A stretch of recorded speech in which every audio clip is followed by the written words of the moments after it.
Isang babae ang naglalakad papunta ng kanyang bahay, ngunit may isang lalaking sumusunod sa kanya. Pagkapasok nito sa kanyang bahay, tumunog ang kanyang telepono at biglang may narinig siyang katok sa kanyang pintuan. Sinilip niya ito at sinabi ng lalaki ito ay delivery. Binuksan ni Abigail ang pinto nang bigla siyang sinugod ng isang lalaki at tinakpan ang kanyang bibig na pahiga si Abigail sa sahig at sinasakal siya ng lalaki, ngunit ito ay naglaban pa din at sa huli siya ay napatay ng lalaki. Maulang gabi, may mga pulis na dumating upang mag-imbestiga sa bahay ng isang lalaking magnanakaw na pinatay. May isang detective na dumating at sinuri ang kanyang katawan at nakita na may tattoo ang lalaki na sumisimbolo sa pangalan ng grupo ng isang gang. Pagkatapos nila mag-imbestiga, si Dan ay papaalis na nang tawagain siya ng isa pang lalaki na kanyang kasamahan at ito ay nakipagtalo tungkol sa nakaraan. Habang nasa kotse si Dan, narinig niya ang iniwang mensahe ni Sarah sa kanya nang biglang may kumatok sa pintuan ng kotse at nagulat si Dan. Pinapasok niya ang lalaki at may ibinigay itong files tungkol sa pagpatay sa Chicago na katulad ng nakaraang 6 na taon na pagpatay.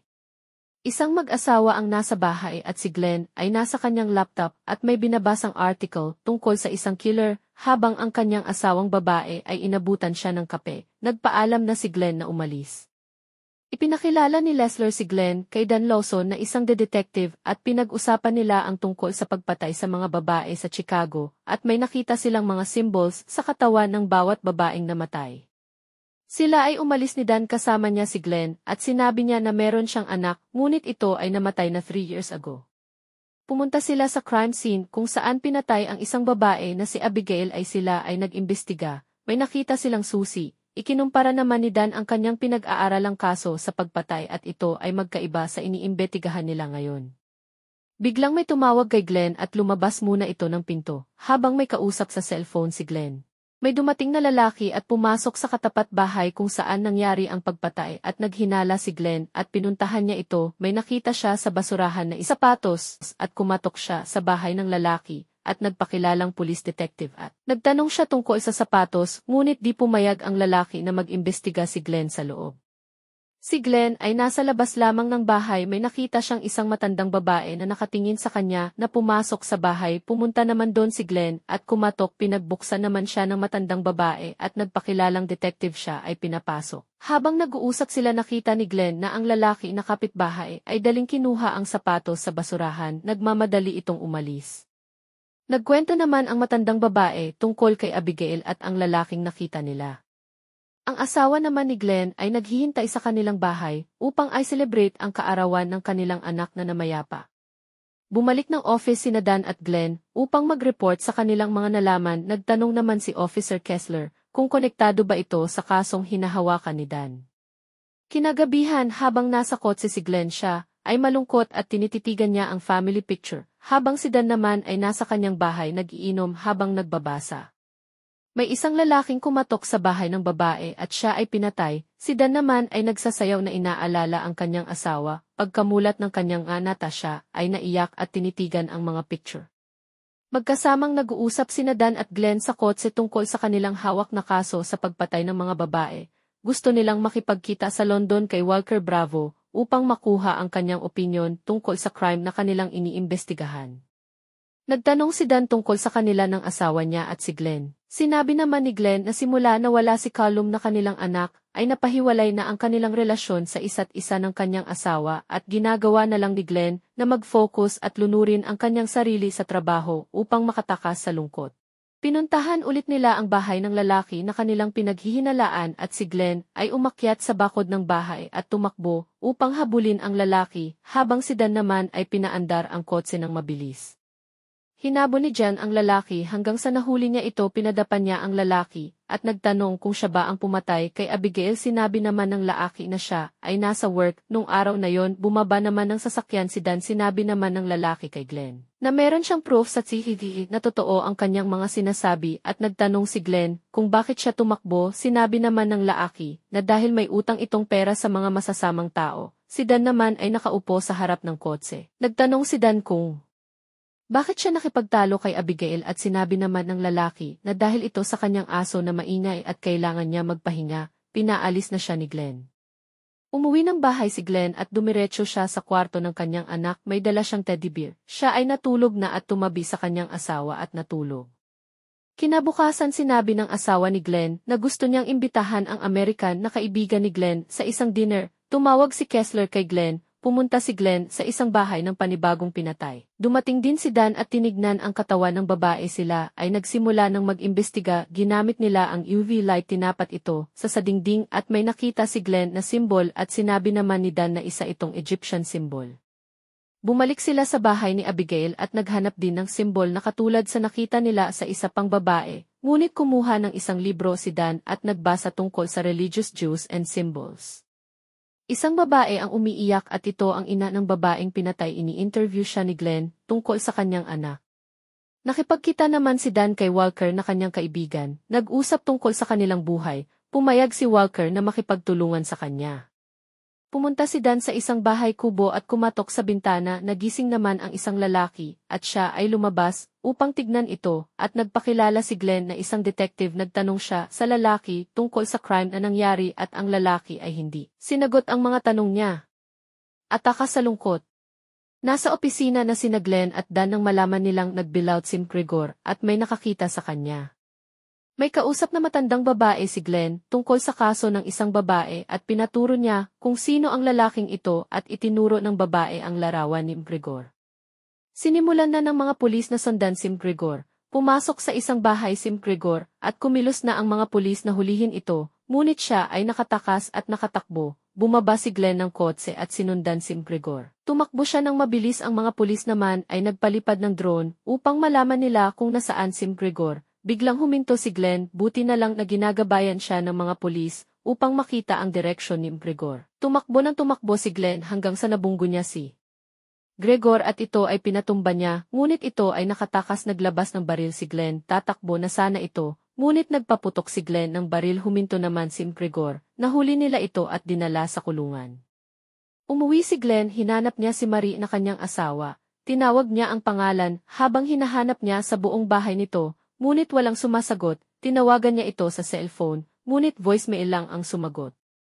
Tinawagan niya ulit ito at nagring ang cellphone. Sinundan niya ang tunog. Umakyat ng attic si Glenn at pumasok sa isang pinto. Nagbukas siya ng flashlight at naghanap sa loob. Nagulat siya nang makita na patay na si Marie at putol-putol ang katawan nito.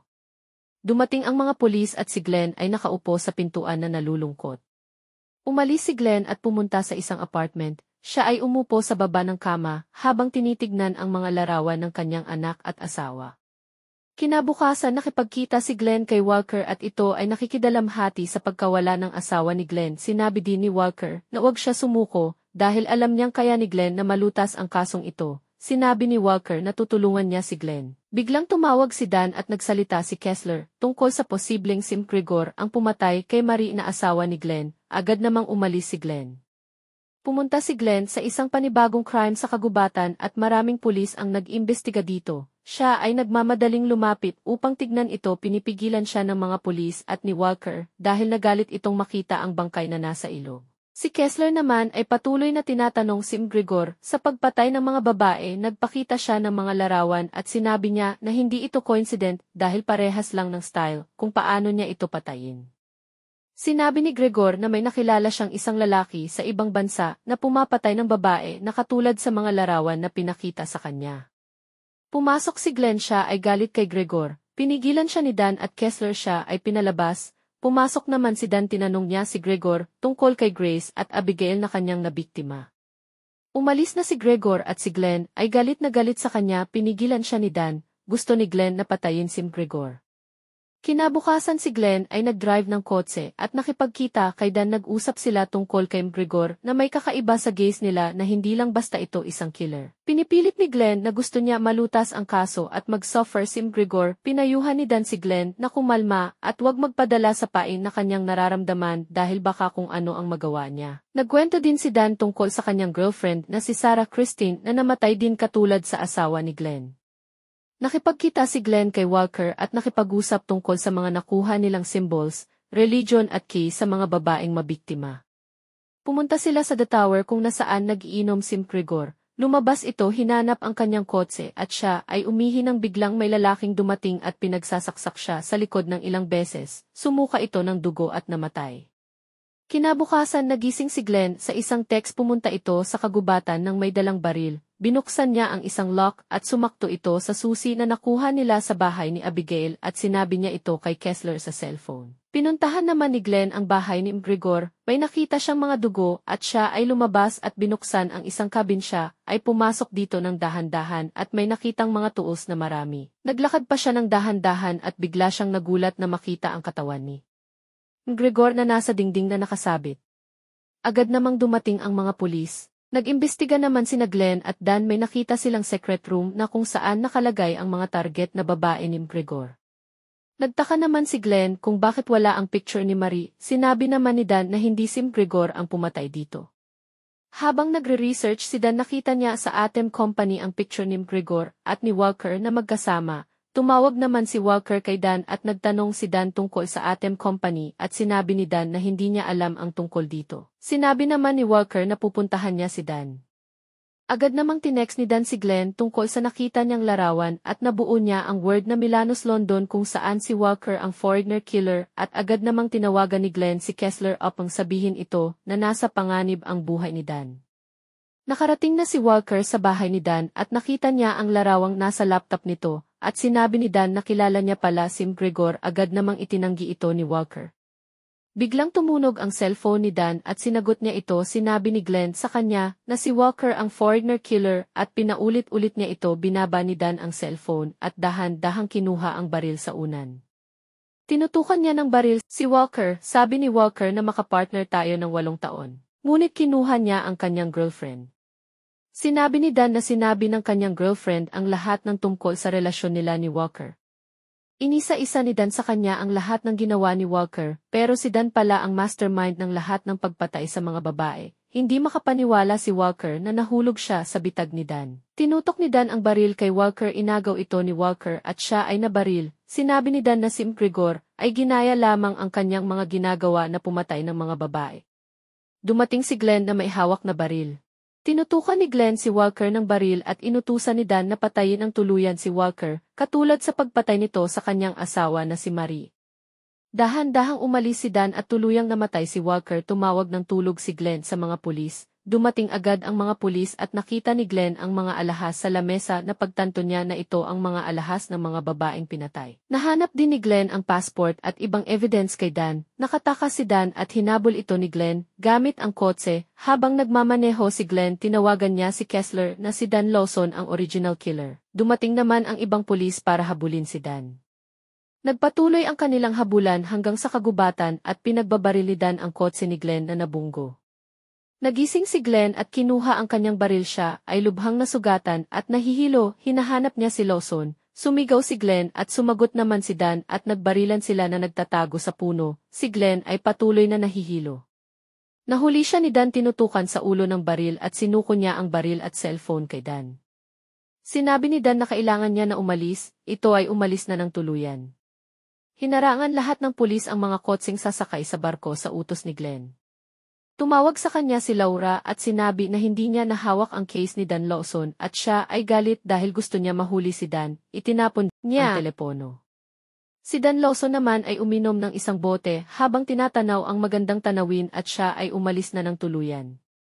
Dito na nagtatapos ang kwento. Mag-subscribe para sa higit pang mga iba't ibang videos mapapanood ninyo. Paki-on ang mag-notification at mag-iwan ng like para matulungan ang channel. Maraming salamat sa panonood. God bless everyone.